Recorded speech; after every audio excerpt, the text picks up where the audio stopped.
Retomar os trabalhos. Como sabemos, estamos a realizar as audições tanto através da via presencial como por via do acompanhamento por Skype.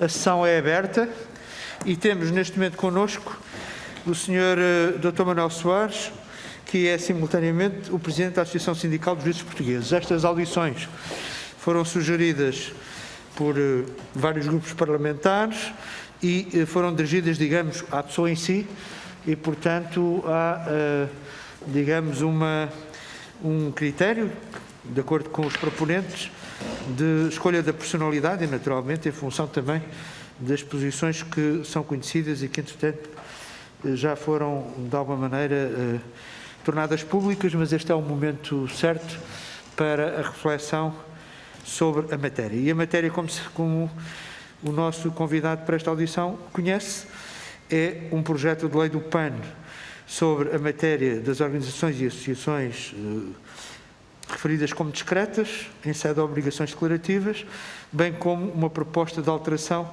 apresentada pelo grupo parlamentar do PSD. A matéria foi dada a conhecimento ao Sr. Dr. Manuel Soares, a quem iria dar a palavra, mas não sei se alguém estava a pedir a palavra por antecipação. Era? Não, estava só a pedir a palavra para interpelar, para colocar uma pergunta ao Sr. Presidente. Era para perguntar se foi enviado à Associação Sindical dos Juízes Portugueses o estudo que a Comissão encomendou à DILP sobre direito comparado nestes domínios. Não foi, Sr. Deputado, esse documento foi pedido para informação aos senhores deputados, que chegou ontem, naturalmente, feita a sugestão, terei todo o gosto em que se providencie um exemplar para oferecer aos nossos convidados. É isso que está a sugerir? Sim, já não é em tempo útil para que seja objeto de qualquer comentário, também mas é útil certamente para o trabalho futuro da Associação. O parecer em causa também, como sabe, foi entregue na Comissão há relativamente pouco tempo. Bom, já está publicado no site da Comissão, portanto já tem também dimensão pública. Naturalmente é apenas uma informação para a acessibilidade ao documento. Vou pedir ao Sr. Dr. Manuel Soares o favor de usar da palavra sobre o tema. Pedir-lhe se poderíamos enquadrar a sua intervenção inicial num período de 15 minutos. Depois, os senhores deputados farão as suas questões e voltaremos depois a uma resposta final. Muito obrigado mais uma vez pela sua disponibilidade. Tem a palavra. Obrigado, Sr. Presidente. Antes de mais, quero dizer que estou a retirar a máscara, devidamente autorizado pelo Sr. Presidente, a quem perguntei qual era a regra, e, portanto, Srs. Deputados, se me permitirem, Sr. Presidente, eu sinto-me mais confortável desta forma. Muito obrigado por isso. Quero começar por agradecer, naturalmente, ao Sr. Presidente e aos Srs. Deputados o interesse em ouvirem, não exatamente o Manuel Soares, mas penso que o Presidente da Associação de Juízes, que é quem tem, nessa qualidade, dado a cara e dado a voz a algumas das posições que temos vindo a referir sobre determinadas matérias, e esta também, e, portanto, agradecer a disponibilidade do Parlamento e desta Comissão em especial para nos ouvirem. E gostava de, não vou ocupar certamente os 15 minutos, gostava de começar por clarificar um pouco aquilo que é a nossa posição sobre esta matéria. Nós, na pronúncia que fizemos a pedido, penso que do PAN, não consigo agora reproduzir se foi a pedido do PAN, se foi a pedido da própria Comissão, mas é indiferente para o que vou dizer, nós tornámos claro que a pronúncia que estávamos a emitir se destinava apenas a transmitir aquilo que é a posição dos juízes sobre a obrigatoriedade de declaração de pertença dos juízes a instituições da natureza daquelas que estavam previstas no primeiro projeto do PAN. E isto porque tem sido nosso modo de atuação procurarmos não tomar posição sobre matérias que são de grande intensidade no debate político quando elas não respeitam diretamente aos juízes. O que significa que, porventura, a pergunta não nos teria sido feita, muito provavelmente, se a Associação de Juízes não tivesse tido já algumas posições públicas a propósito dessa matéria, mas o que queria dizer era que, se eventualmente a Associação de Juízes não tivesse a posição que tem sobre a declaração de pertença de juízes a organizações da natureza daquelas de que estamos aqui a falar, provavelmente a Associação acabaria até por não se pronunciar sobre a matéria. O que não quer dizer que não possamos ter uma posição, até como cidadãos e como interlocutores numa área importante da organização do Estado, sobre os outros aspectos conexos que têm a ver com os projetos de lei que estão em discussão. Queria também fazer uma declaração de interesses. Não sou da maçonaria, não conheço, só conheço, que eu saiba, uma pessoa que é da maçonaria, que é um juiz que me disse uma vez que era da maçonaria, e eu, portanto, não sei sequer, não tenho muita informação sobre as organizações de que possamos estar a falar, nomeadamente a maçonaria e o Opus Dei, e quero dizer que não tenho nenhuma posição de princípio contra nenhuma organização que desconheço. Seria, aliás, absurdo, da minha parte, acabando de confessar que tenho pouca informação e, aliás, muito desconhecimento sobre a forma como associações ou organizações se colocam no espaço público e, tendo apenas o conhecimento daquilo que se diz e daquilo que se lê sobre as influências que existam, que possam existir ou não, portanto, queria tornar já claro que os juízes não são contra a pertença de quem quer que seja a organizações desta natureza no exercício da liberdade individual de cada um. Queria também dar um pouco de nota de como é que surge dentro do corpo dos juízes a discussão sobre esta matéria. E ela surge a propósito de um caso concreto, porque nós estávamos na associação, eu noutras funções naqueles anos, e alguém da Justiça, com importantes responsabilidades, foi abordado por uma pessoa que mais tarde se percebeu que era da maçonaria e que fez uma abordagem simpática, eu diria inclusiva, mas que depois dessa primeira abordagem se percebeu que pretendia que o seu interlocutor, pessoa com alguma influência na área da justiça, pudesse eventualmente vir a integrar essa organização e projetar a partir daí algum grau de influência. E isto levou os juízes, num processo de reflexão interna que se estava a iniciar sobre quais deviam ser os princípios éticos que os juízes deveriam assumir internamente, levou o grupo de trabalho que estava nessa discussão a introduzir essa matéria na discussão interna.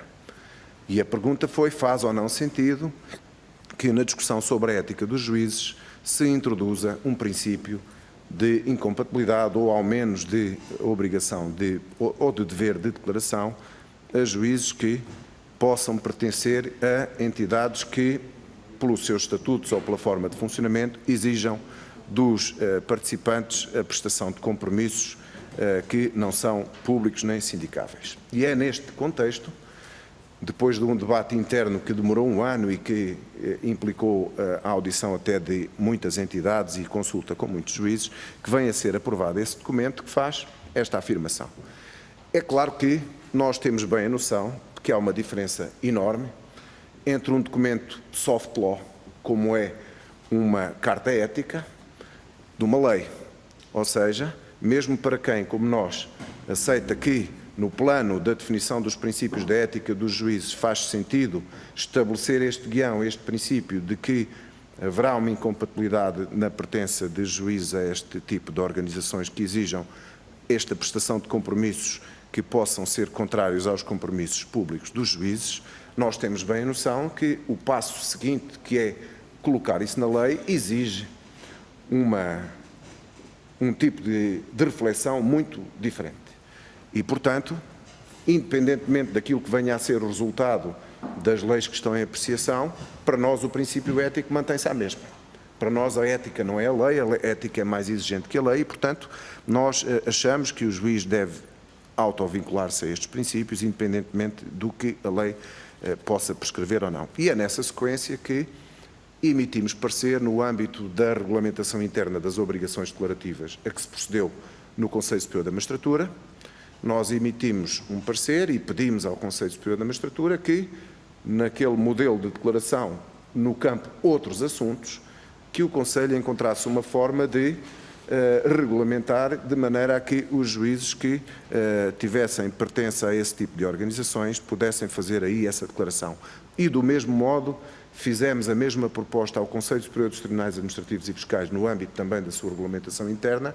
Esta segunda de que me estou a referir seguiu ontem mesmo, portanto é perfeitamente atual. O Conselho Superior da Magistratura não atendeu a esta nossa sugestão, não sabemos porquê, não foi explicado, mas, portanto, nas obrigações declarativas de juízo, no regulamento aprovado, essa matéria não consta. Porque é que nós consideramos que a matéria é sensível para os juízes, e eu diria que podemos aplicá-la também a titulares de órgãos por similitude de razões, porque estamos na presença de um instrumento que visa garantir a imparcialidade. Não apenas a imparcialidade subjetiva, ou seja, a condição que cada juiz em concreto tem para ser imparcial no caso que está a julgar, mas também a imparcialidade no seu plano objetivo, ou seja, por mais imparcial que o juiz seja e se sinta, é também importante neste plano que haja uma percepção externa de que a pessoa é imparcial. E, portanto, é no âmbito da garantia deste princípio da imparcialidade que fez sentido para nós, juízes, incluir este princípio no nosso documento sobre a ética judicial. Até porque, para os juízes, a ideia de que há uma restrição ao exercício de direitos é uma ideia com a qual nós convivemos desde o primeiro dia em que exercemos funções, ou seja, os juízes, por força do estatuto específico que têm, estão onerados por um conjunto de deveres que os outros cidadãos não têm. E nós aceitamos esse princípio como válido. Claro, eles estão definidos no estatuto, por exemplo, a liberdade de expressão, que é um direito fundamental de qualquer cidadão, o juiz tem esse direito muito limitado. Os juízes sabem que, por via do dever de reserva, com a amplitude que o Conselho Superior da Magistratura lhe dá, não têm a liberdade de expressão igual à do outro cidadão, como não têm também liberdade de participação política. E aqui está um outro exemplo onde o nosso compromisso ético vai além daquilo que está na lei, porque o Estatuto proíbe os juízes de terem participação política ou partidária pública, e o compromisso ético diz que os juízes não devem tê-la nem pública nem privada. Aqui está mais um exemplo de como um princípio de natureza ética não tem necessariamente de coincidir com aquilo que está na lei.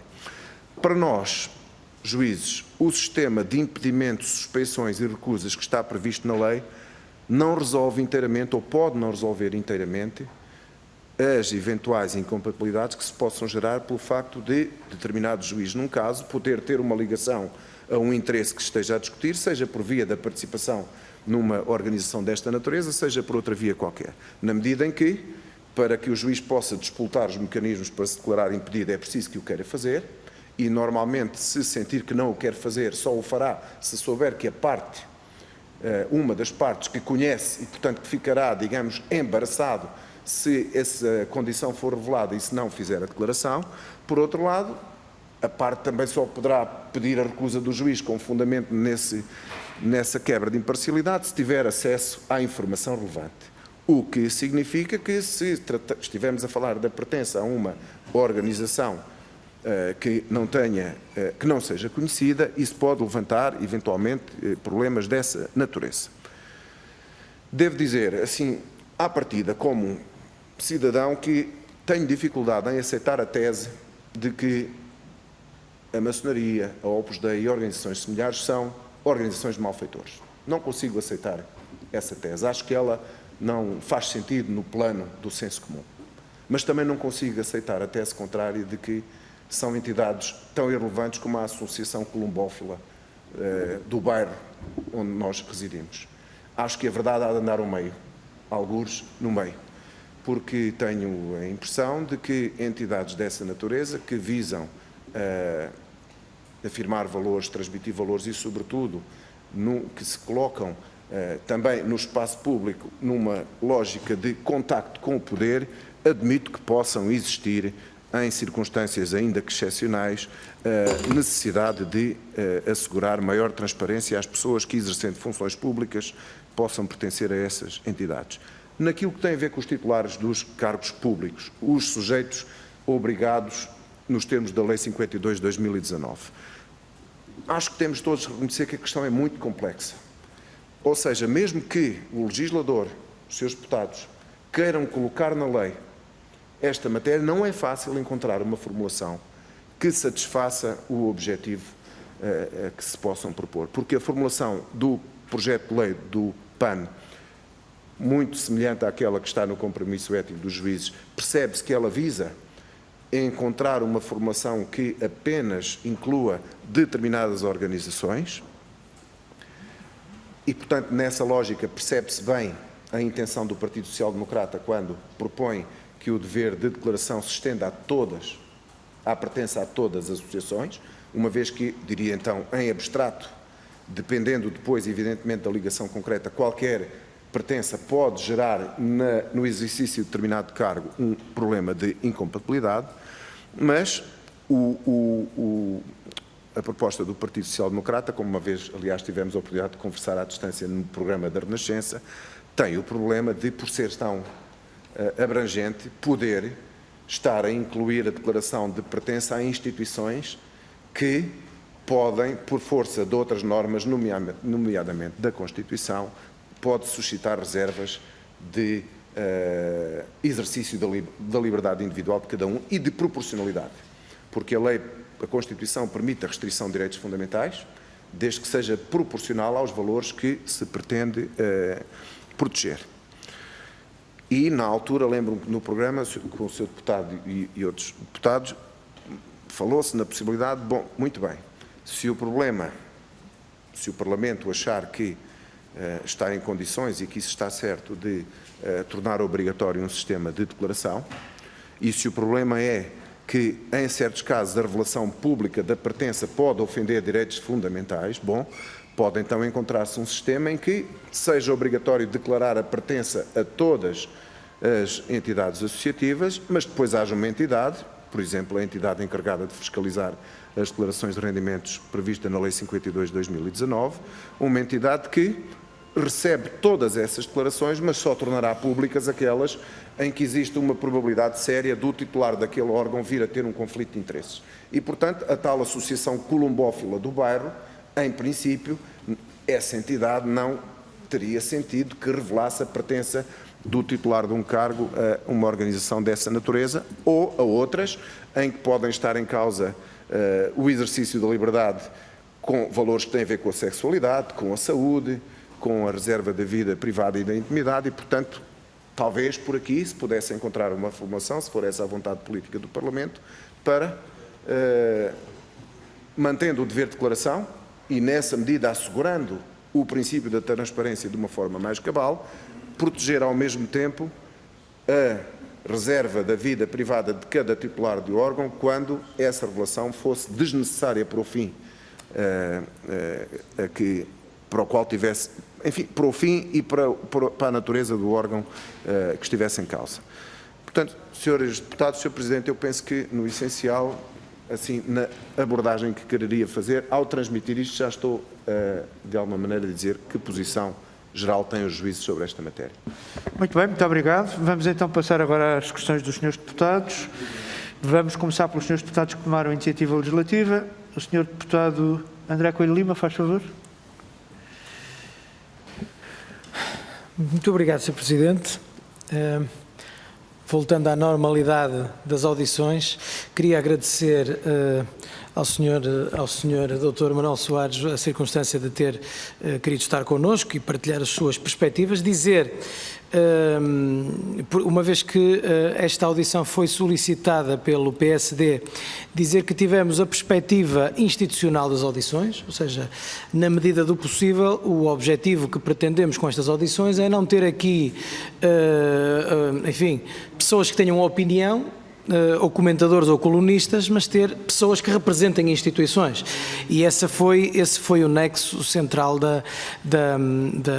dos requerimentos que fizemos no sentido das audições realizadas. Então, eu queria fazer duas perguntas muito simples, enfim, talvez mais do que duas, mas muito concisas. Em primeiro lugar, que nos informasse quais são os deveres que têm os juízes no que respeita ao julgamento de pessoas da sua própria família, de irmãos, de ascendentes ou descendentes, e, portanto, quais são os impedimentos que existem e se isso deve ou não ser relevado por se considerar que, por ligações de sangue ou fraternais fortes, podem ou não pôr em causa a imparcialidade dos juízes. Isto porque é evidente que eu não posso suspeitar, eu não tenho esse direito, que um juiz não seja capaz de julgar um irmão, como aliás um pai.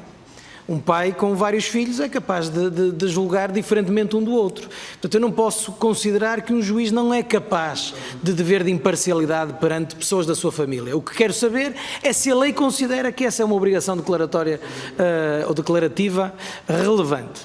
Depois queria perceber também se considera em abstrato, e aí sim, como falou na conversa que tivemos na Rádio Renascença, e tiveram mais 2 deputados aqui presentes nessa mesma conversa, vou usar um exemplo que lá usou da pertença a associações tauromáquicas e de poder, de alguma forma, intervir em matérias de tauromaquia.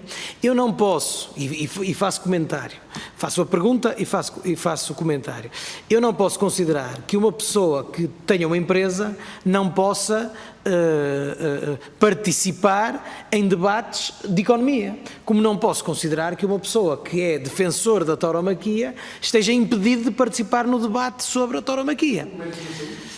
Ou de qualquer um. Aliás, até é o contrário. O princípio do Parlamento, de alguma especialização técnica do Parlamento, até vai no sentido inverso. Já as pessoas que vivem as suas vidas até serem parlamentares, para quem as teve antes de serem parlamentares, e que aqui chegam, até é positivo para o Parlamento que possam carregar para a função parlamentar as suas experiências. O que é importante é que nós saibamos, por uma questão de declaração de interesses, é aquilo que normalmente se diz no início de uma conversa. E, portanto, estas eram as 2 perguntas simples que eu queria fazer. E a terceira era, percebi bem as questões que levantou, ou seja, que podendo haver aqui alguma concordância com o princípio, e quero dizer, pelo menos da parte do PSD, que subscrevemos totalmente quando diz que como cidadão se opõe à perseguição de quaisquer entidades, designadamente as que são mais referidas, e portanto, precisamente por isso é que apresentamos a proposta de alteração no sentido em que o fizemos, mas depois disse o Sr. Juiz Desembargador que haveria aqui algumas limitações. Era aqui que eu queria pedir a sua opinião. Ou seja, as limitações em matéria de sexualidade ou de saúde, identificou estas 2, ou seja, disse que enfim, é evidentemente possível especificar isso, mas queria pedir se podia, na medida daquilo que lhe seja possível, obviamente, concretizar quais seriam as matérias que poderiam ter essa cautela legislativa, porque naturalmente que, pelo menos da parte do PSD, há toda a abertura nesse sentido. Muito obrigado. Muito obrigado também. Agora, por via da videoconferência, o Sr. Deputado André Silva, faz favor.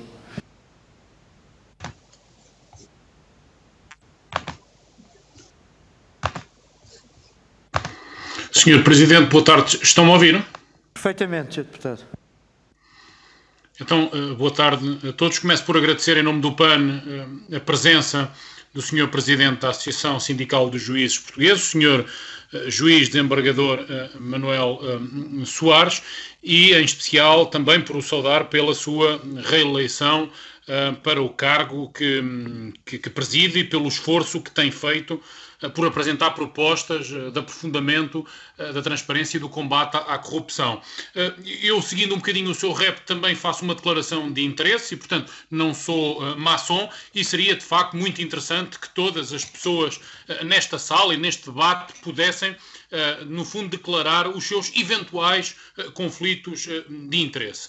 Mas, Sr. Presidente, como sabe, este processo legislativo que visa assegurar a transparência da filiação maçónica de titulares de cargos políticos e altos cargos públicos foi explotada por uma iniciativa do PAN, que seguiu de perto as boas práticas da Associação Sindical dos Juízes Portugueses, previstas no compromisso ético que já falou e que foi aprovado no vosso 8º Congresso. Os críticos deste processo legislativo têm utilizado 2 grandes argumentos. Por um lado, dizem que estamos perante uma inconstitucionalidade e, por outro lado, dizem que o campo aberto do registro de interesses referente a outras situações já assegura a transparência das ligações de titulares de cargos políticos e altos cargos públicos à maçonaria, não sendo, pois, necessárias novas alterações. Quanto ao primeiro argumento,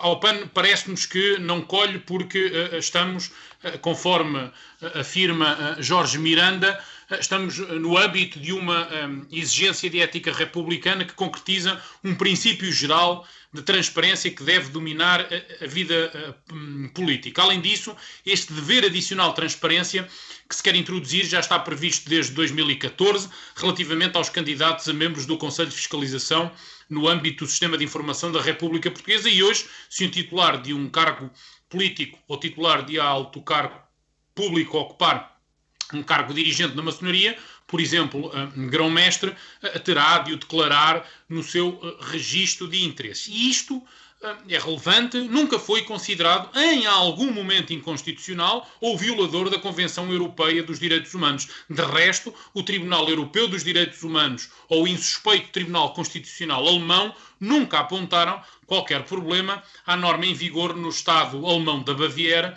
que de forma mais intensa proíbe os funcionários públicos de pertencerem a organizações ligadas à cientologia e obriga qualquer candidato a um emprego público naquele Estado a preencher um formulário em que descreve todas as suas ligações a este tipo de organizações.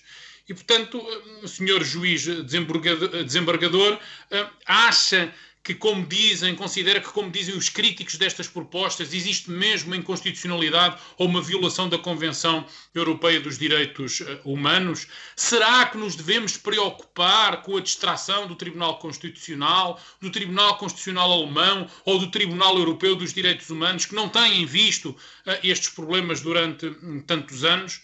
Depois, quanto ao segundo argumento, para o PAN também não colhe, porque tal campo, pela falta de clareza que acarreta, é o campo que já está previsto na legislação, é um claro e inequívoco convite à indiferença, pelo menos aqui no Parlamento. E vejamos, na atual legislatura, apenas um deputado declarou a sua pertença à maçonaria e fê-lo por imposição legal, por estarem em causa a pertença a órgãos sociais. João Soares, um deputado assumidamente maçom, nas 12ª e 13ª legislaturas, não declarou essa sua filiação no tal campo aberto, que dizem já estar resolvidas, e o mesmo sucedeu na 12ª legislatura com Rui Paulo Figueiredo, um deputado que inclusivamente concorreu a grão-mestre de uma loja maçónica. E, portanto, casos como estes sucedem não por uma vontade de opacidade, mas por insuficiência do atual quadro legal. E o que lhe pergunto é, já deu a entender no fundo aquilo que é a sua posição, qual é que poderá ser o caminho no fundo de se proceder a alterações à legislação que neste momento temos, mas gostaria de lhe perguntar o que é que lhe parece um pequeno ajuste, uma alteração à proposta de alteração do PSD, isto é, mantendo aquilo que é a intenção do Partido Social Democrata, em não querer discriminar determinadas associações, como muitos criticam a proposta do PAN, mas ser, de alguma forma, uma proposta mais alargada e que não visa diretamente nenhum tipo de associação, mas todo o tipo de associações, mas salvaguardando claramente aquilo que possam ser eventuais violações de direitos relacionados com liberdade religiosa, liberdade sexual ou liberdade, no fundo, de associação sindical. E, portanto, se, do seu ponto de vista, o caminho poderá ser, no fundo, a proposta de alteração do Partido Social Democrata, no fundo, ajustada, melhorada e salvaguardada de algumas questões que podem constituir aqui algum entrave de alguma natureza. Muito obrigado. Muito obrigado também. Tem agora a palavra o Sr. Deputado José Magalhães. Querendo, claro. Quero, Sr. Presidente, para saudar o Sr. Presidente da Associação Sindical dos Juízes Portugueses e agradecer a contribuição que nos trouxe e que vai trazer, certamente, e para lhe dizer que respeitamos e apreciamos o facto da Associação se ter pronunciado nos termos em que se pronunciou sobre o tema que escolheu, não participando na balbúrdia geral que estas iniciativas causaram e, portanto, não há responsabilidade absolutamente nenhuma da associação, o clima que se gerou em torno destas propostas. E, na verdade, nós somos envolvidos nela sem querermos. Eu ainda há bocado estava a verificar um conjunto de recortes e cá está, um juiz negacionista voltou às redes sociais para denunciar complô da maçonaria. E então, o que é que este indivíduo resolve fazer? Como foi objeto de um processo disciplinar, ataca o juiz que o suspendeu e o que instruiu o processo, dizendo que são da maçonaria e, como se não chegasse, ainda entende que o Presidente, o Sr. Desembargador Manuel Soares, que segundo ele acha que tem boa voz e gosta de se ouvir, portanto isto revela a natureza do falante, veio falar de mim, mas não deu um pio para a justiça está dominada pela maçonaria. E, portanto, este ser humano acha que com atuardas deste género dá uma grande contribuição para a defesa dos valores democráticos e, além de ser negacionista, o que já não é mancha pequena, ainda acrescenta com estas misérias uma sombra na imagem da justiça portuguesa. Quer dizer, a justiça portuguesa tem que e tem meios para resolver estes problemas, porque criaturas destas não podem desempenhar o cargo de magistrados segundo aquilo que a lei estipula e define. E, portanto, o Conselho Superior da Magistratura tratará certamente de aplicar a lei e sobre isso, obviamente, não me pronuncio mais do que já me pronunciei. Mas só para dizer que este tipo de coisas, ou seja, de atuardas, envolvem pessoas que não têm nada a ver com elas. Quer dizer, o que é que tem o Presidente da Associação Sindical dos Juízes Portugueses a ver com este filme? Nada. É envolvido nele e, a partir do momento em que é envolvido nele, está sujeito a estar nele. Acontece-nos a todos um bocado isso. Portanto, o debate que nós devemos fazer aqui a propósito da contribuição que trouxe é circunscrita à ideia que trouxe e não às propostas do PSD e do PAN, que o PSD cavalgou. E aquilo que pode ser interessante é apurar o que aconteceu, portanto, é a parte seguinte do filme. A partir do momento em que uma Assembleia Geral ou um congresso dos juízes portugueses deliberou, no sentido em que deliberou há uns anos, o que é que aconteceu? Como é que podemos avaliar o processo de aplicação? Quantos homens e mulheres é que declararam publicamente e voluntariamente pertencerem a alguma organização maçónica, portuguesa ou no estrangeiro, ao abrigo deste Código de Ética? E que utilização prática é que a direção da Associação deu a esse acervo de informação, ou pelo contrário, como é que o clima de bom relacionamento se espalhou, uma vez que esse clima tende a ser afetado por bombas infecciosas do tipo, voltemos aos recortes, Supremo Tribunal é loja maçónica, disse um indivíduo que contestou uma decisão de aposentação compulsiva e, portanto, não se satisfazia com menos do que considerar que o STJ era uma loja maçónica, ou indivíduos que diziam que uma lista que saiu no Tugalix, o conhecido e famoso Tugalix, que também incluía nomes de juízes, revelavam que as magistraturas, uma e outra, estavam totalmente controladas por forças externas e naturalmente maléficas. Porque, obviamente, se fosse por forças benéficas, isso não era denunciado com forte escândalo, etc, etc. Obviamente, nada ocorreu a não ser isso mesmo e a suspeição continua.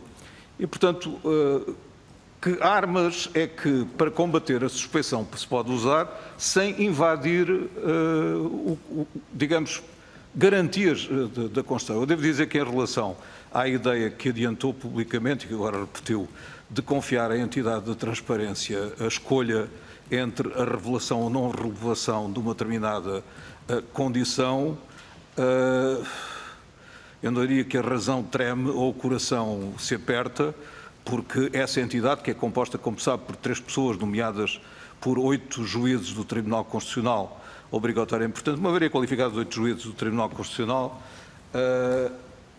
ainda não está constituída, mas um dia destes há de estar, e, portanto, estaria nas mãos desses 3 homens ou 3 mulheres, ou 2 homens e uma mulher, etc., o poder decidir se sim ou não, eventualmente com desigualdade de critérios e com condições que não poderiam ser determinadas,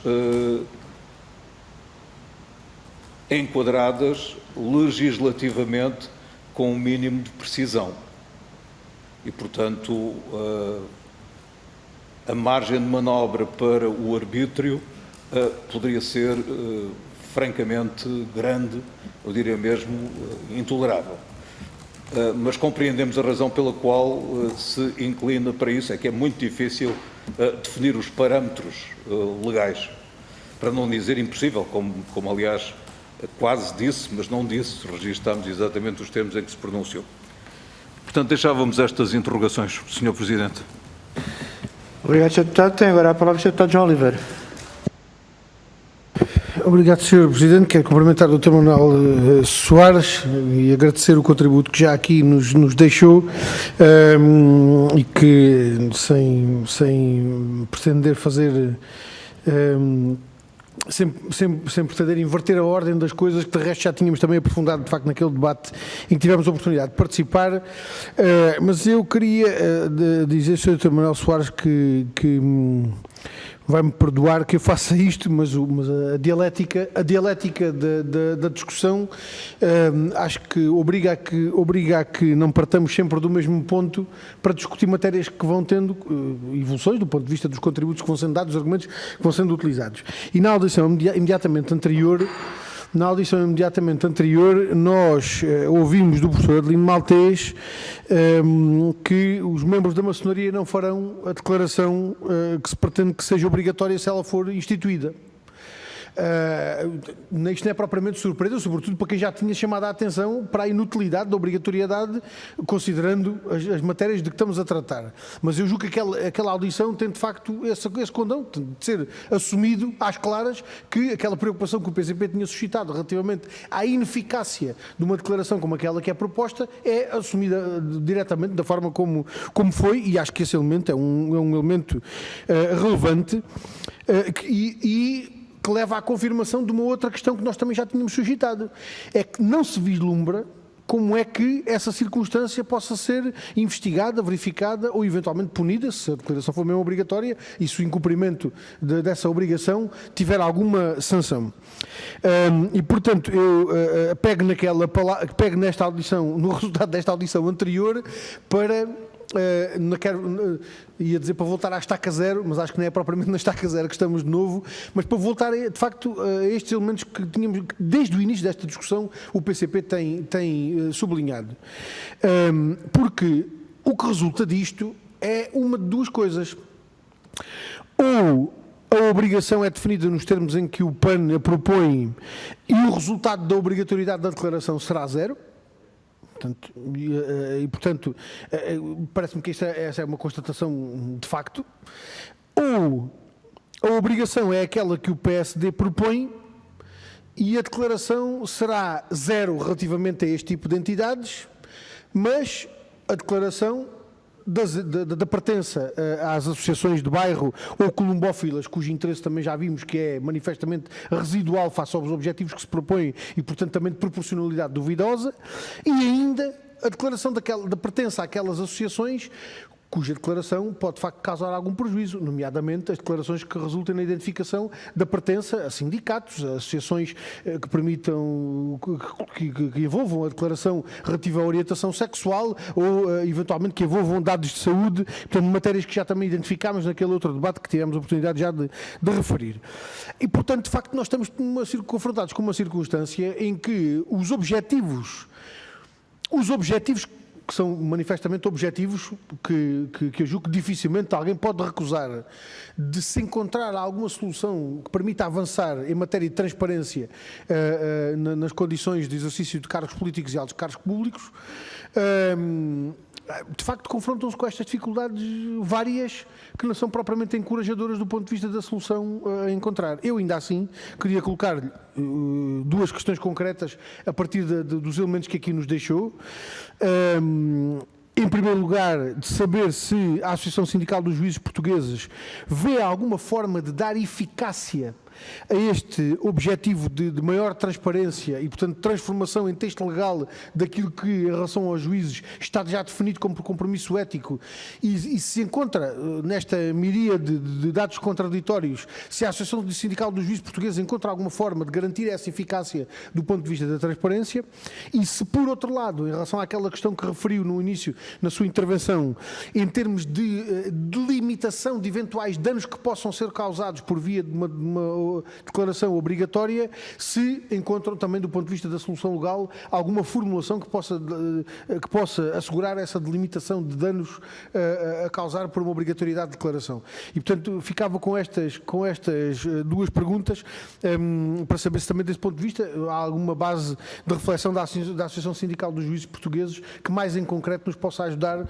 na formulação legal, que eu acho da qual não devemos desistir, ainda apesar destas dificuldades todas que têm sido identificadas, da qual não devemos desistir, com esse objetivo de assegurar de facto maior transparência no exercício de cargos políticos e altos cargos públicos, onde naturalmente também os magistrados se incluem. E agora o Sr. Deputado João Almeida. Muito obrigado, Sr. Presidente. Cumprimento o Sr. Juiz Desembargador e agradeço os esclarecimentos que já deu. Eu vou ser muito rápido porque subscrevo a posição do CDS é muito semelhante à que o PCP acabou de exprimir, nós concordamos com o objetivo, temos enormes dificuldades em considerar que esses objetivos se concretizam em qualquer das soluções que até ao momento foi apresentada. Mas gostávamos que se pudesse concretizar. E, portanto, além das perguntas que fez o Sr. Deputado João Oliveira, eu queria fazer uma pergunta objetiva.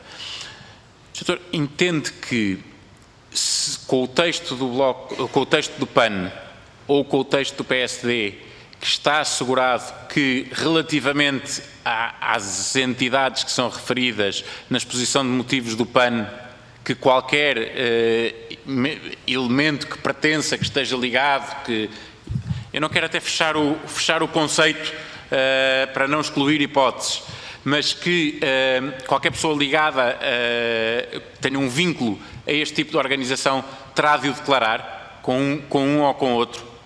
É porque nós até essa dúvida temos, quer dizer, e portanto que o risco seja concluir um processo legislativo que crie uma série de obrigações, que crie a necessidade de fiscalizar essas obrigações e que se frustre aquilo que, no entender dos autores, seria o maior objetivo, que era ter transparência relativamente à pertença a um conjunto de entidades.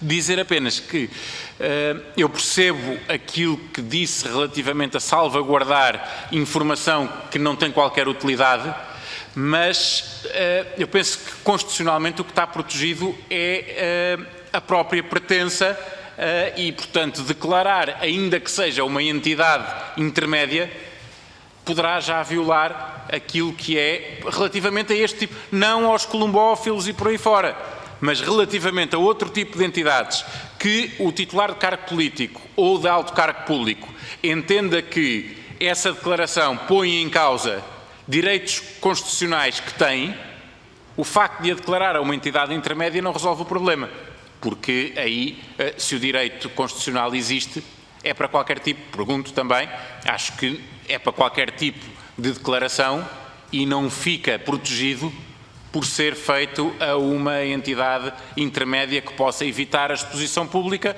porque o que é protegido não é apenas a exposição pública, é a própria declaração, penso eu, mas pedia a confirmação desta interpretação. Muito bem, Srs. Deputados, chegamos, portanto, ao momento de devolver a palavra ao Sr. Manuel Soares, pedindo-lhe, portanto, a sua reflexão de síntese sobre o que ouviu e o que lhe foi perguntado. Muito obrigado. Muito obrigado. Penso ter tomado nota das questões todas. Sr. Deputado André Coelho Lima, a questão dos julgamentos familiares ou da intervenção num julgamento em que os intervenientes ou sujeitos processuais sejam da família do juiz, essa matéria está regulada nas leis do processo, não é? Quer dizer, nós não podemos confundir as obrigações declarativas, que são válidas em abstrato, para, em cada processo, de acordo com as regras daquele processo, suscitar o devido impedimento. Portanto, essa matéria está salvaguardada e, portanto, até, quer dizer, um juiz que tenha uma intervenção num julgamento onde deva declarar-se impedido e ostensivamente não declarar, se vier a descobrir isso, incorre em responsabilidade disciplinar ou, eventualmente, se isso tiver influído na decisão, até, eventualmente, outro tipo de responsabilidade. E, portanto, eu diria que são duas matérias importantes, elas visam proteger, numa parte, os mesmos valores, embora o dever declarativo tem a ver com a transparência no exercício da função, o impedimento tem a ver com a proteção específica, naquele caso, da imparcialidade. E isto coloca-se também para os titulares de outros órgãos que, quando intervêm em decisões de natureza administrativa, também têm regras para se declararem impedidos se, no caso concreto, seja porque são primos, irmãos da parte relativamente a cujo interesse vão decidir, seja porque são irmãos da mesma associação ou, enfim, essa questão colocar-se-á sempre. O exemplo da tauromaquia que dei, aliás, até já num texto que uma vez que escrevi para o público, quer dizer, isto é revelar se a pessoa tem uma filiação numa organização de aficionados pela tauromaquia ou, ao contrário, se é militante de uma organização que combate a tauromaquia, é em abstrato totalmente indiferente. Mas se eu for o Diretor-Geral das Artes e Espetáculos, que tenho a responsabilidade de tomar decisões sobre a proibição ou não das touradas, já não é indiferente para o cidadão saber se eu sou militante de uma dessas entidades. E o sistema que temos confia que eu, no momento da decisão, revelo essa condição e me afasto do processo decisório. Bom, e eu diria que pode ser suficiente se as coisas funcionarem como devem funcionar, mas pode não ser suficiente, até no plano da percepção objetiva. Porque mesmo que eu não me estar impedido e tome uma decisão independente e certa, quem conheça a minha filiação nunca acreditará na imparcialidade dela, precisamente porque no plano da percepção pública há essa dificuldade. Qual é a limitação que uma formulação, qualquer que ela seja, deve ter? Bom, eu não sou constitucionalista, tenho dificuldade, mas eu diria que, quer dizer, a grande dificuldade disto, de uma solução legislativa, estará precisamente em encontrar a formulação jurídica que salvaguarde o texto constitucional. E, portanto, eu diria que naquelas matérias em que a Constituição é clara e que atribui ao titular do direito a disponibilidade da reserva da informação, a lei tem de ser muito mais restritiva nesse aspecto. Tenho dúvidas sobre se, e aqui já vou a outra pergunta que se colocou, sobre se a existência de um mecanismo que obrigasse a declarar, mas não a revelar, mecanismo esse que naturalmente teria de estar regulamentado na lei, ou seja, não havia de ser uma decisão arbitrária de 3 pessoas, tinha de haver um procedimento com a participação da pessoa interessada, uma decisão eventualmente até impugnável em tribunal, quer dizer, se a pessoa que faz a declaração não quer que seja revelada e manifesta essa decisão, mas a entidade que tinha o poder decisório, uma entidade administrativa, depois de um determinado procedimento entendesse que se devia revelar, podia perfeitamente ser criado um incidente de natureza judicial para haver um tribunal decidido. Diria que isto poderia, digamos, resolver a dificuldade que o Sr. Deputado José Magalhães colocou. Por outro lado, diria também, agora respondendo à última questão, eu não estou totalmente seguro que o facto de haver uma proibição constitucional de revelação impeça diretamente nestes termos a obrigação de declaração, porque essa obrigação de declaração já existe. Não apenas naquele caso das pessoas que pertencem ao SIS. Mas se eu for titular de um órgão administrativo, tiver que tomar uma decisão num órgão administrativo, eu tenho um dever jurídico de me declarar impedido, mesmo que respeite a factos relativamente aos quais há uma proteção. E, portanto, eu, pelo menos naquele processo, tenho o dever de declarar. Ou seja, o que está em causa pode não ser o dever de declarar, mas a extensão do dever, a entidade a quem se declara, a proporcionalidade do mecanismo de declaração e depois, claramente, aquilo que é mais sensível, a necessidade ou não de revelar publicamente essa declaração. Pronto.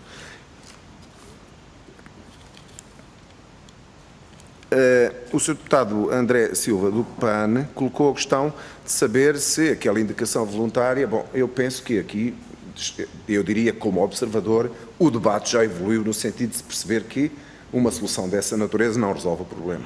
Quer dizer, uma solução que deixe na mão do titular do direito à revelação dificilmente resolverá o problema.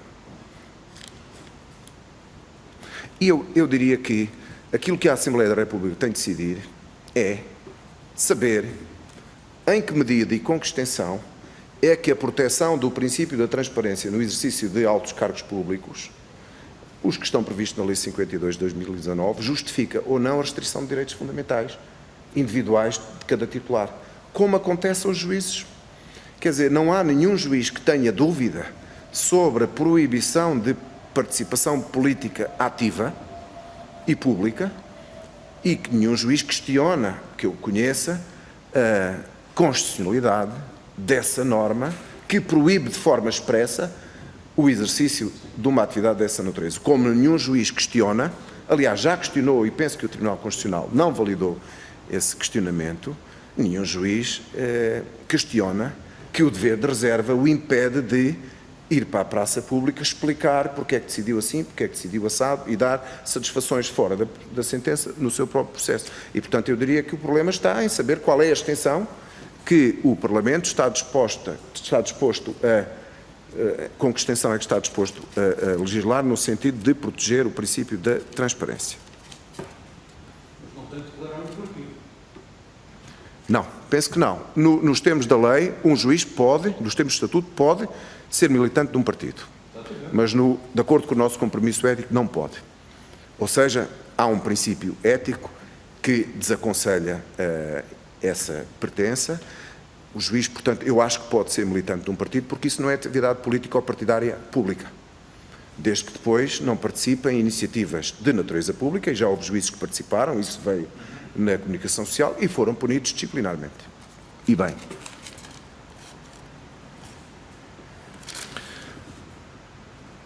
O Sr. José Magalhães falou no juiz negacionista, vamos utilizar esta expressão. Eu não queria dar muito palco a soluções bizarras ou assuntos bizarros, porque de facto acho que naquele caso em concreto nós estamos para além daquilo que é a realidade. Mas vou dizer aqui uma coisa com todo o risco que isto envolve para mim.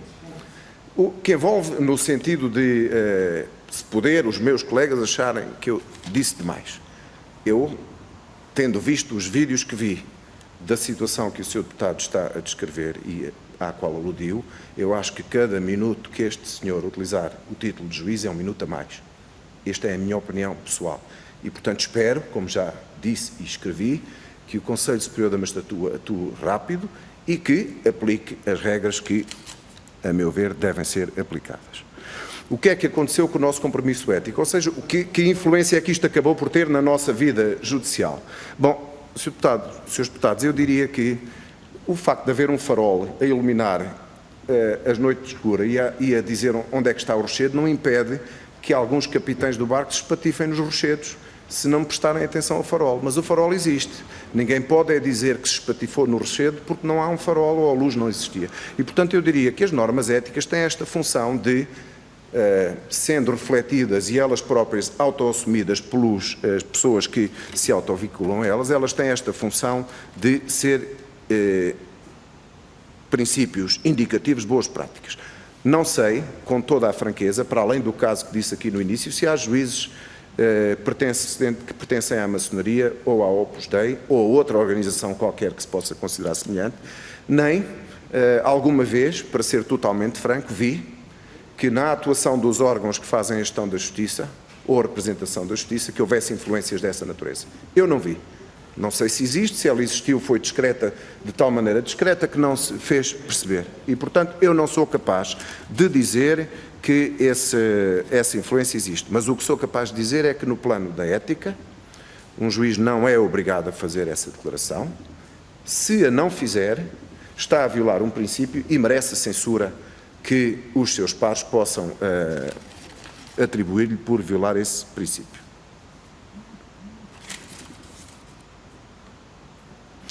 Sr. Deputado, o João Oliveira disse que a professora Adelino Maltês, não é? Disse que não cumpririam e, portanto, bom, eu não penso, com toda a sinceridade, que isso seja argumento para o Parlamento deixar de legislar. Quer dizer, Se nós tivermos aqui alguém que diz, olha, os senhores podem fazer leis que eu não vou cumprir, eu diria que isso deve até ser um impulso para o Parlamento legislar nesse sentido.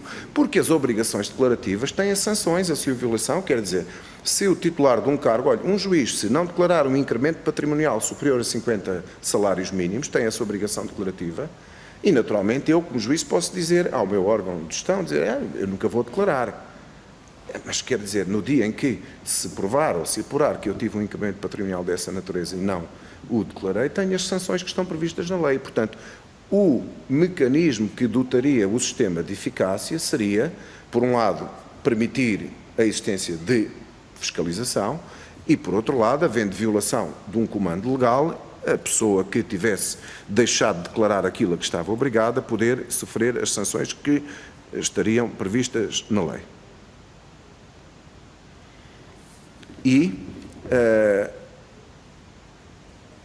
foi também perguntado, Sr. Deputado, como evitar o dano que pode resultar, o dano constitucional, digamos assim, e no exercício dos direitos individuais. Eu diria que, assim à partida, não tenho aqui uma formulação que possa, porque não foi pensado e até penso que não tive acesso ainda aos projetos em concreto, mas penso que se tivermos uma ideia mais brilhante do que aquela que estou aqui a transmitir, não nos custa nada transmitir aos seus deputados, mas eu diria que a solução, a chave pode abrir a porta, só pode, a meu ver, passar por isso, fazer uma distinção entre aquilo que são as obrigações de declarar e aquilo que é depois o dever ou não de tornar a declaração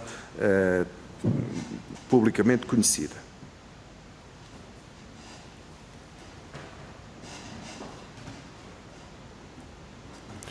Portanto, Sr. Deputado João Almeida, eu acho que, tal como estão, se bem os conheci, os dois textos, cujo objetivo é o mesmo, e acho que é um objetivo que se enquadra no princípio da transparência, com a tal extensão que o Parlamento tem que tomar uma decisão, porque temos todos que assumir claramente que não é uma decisão fácil, não é uma coisa óbvia.